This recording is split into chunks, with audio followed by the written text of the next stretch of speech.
Today we are going to learn how to sew on a button.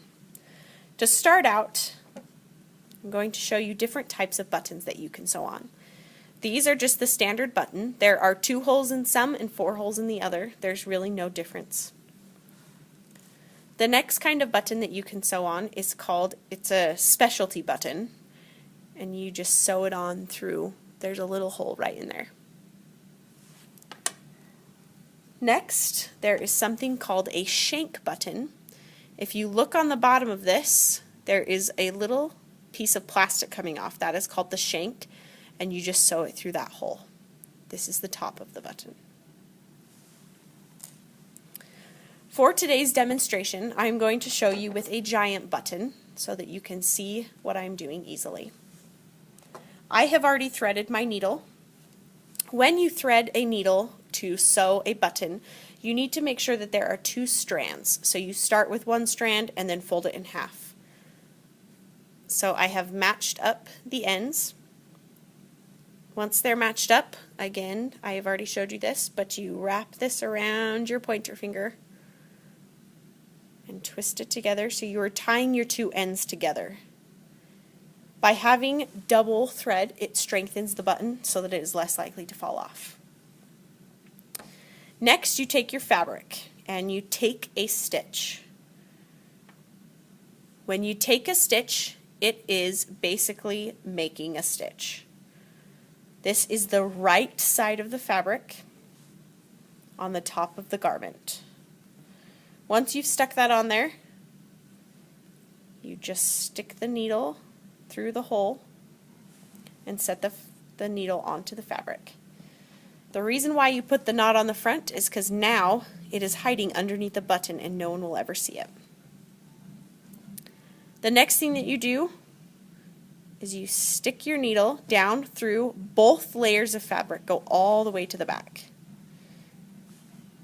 So notice I have come all the way to the back. Once you get to that point, we have to do something that seems a little strange at first. When you're sewing on a normal button, you typically use a toothpick underneath so that you can create a little bit more space between the fabric and the button. The reason for this is because otherwise the button will not fit through the buttonhole as nicely. For this demonstration, I'm going to use a skewer to represent my toothpick. What I do is I stick it between the button and between the fabric so that it is stabilized in there, and I will leave it there for the remainder of sewing on the button. It's a little bit awkward to hold, but it helps it turn out a lot nicer. I then continue on sewing. So I stick it up through the first hole and stick it back down through the second. I do this about 4 or 5 times. As you do it, make sure you're sticking through the same hole so that it looks more neat on the back.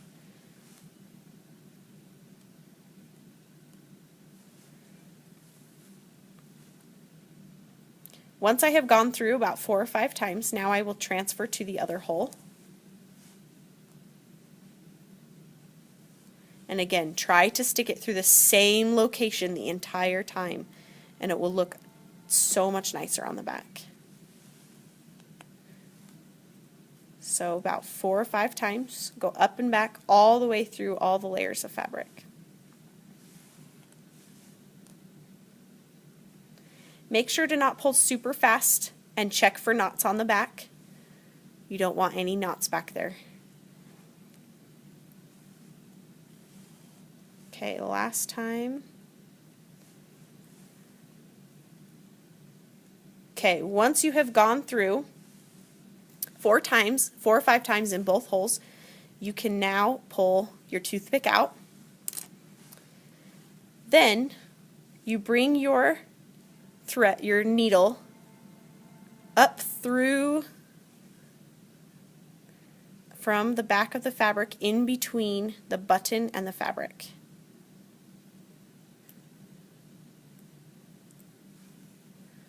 Now you need to help create a shank.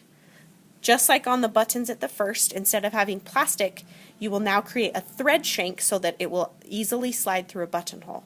To do this, you wrap around the button about 4 times. Make sure that you pull and you tug it so that there's no loopers underneath. If you look underneath, you can now see my thread shank. Once you have done that, now you're going to tie a knot to end the whole thing off. So take a little tiny stitch in the fabric underneath the button. And as you pull it slowly through, you will now see that you have started to create a loop right here. So don't pull quickly. Pull slowly and insert your needle through that loop and give it a tug. Now repeat that one more time about in the same location, just to be safe that it won't fall off. This is how you're tying your knot. You pull it. Once you have done that, get your shears, clip your thread close to it, and that is how you sew on a button.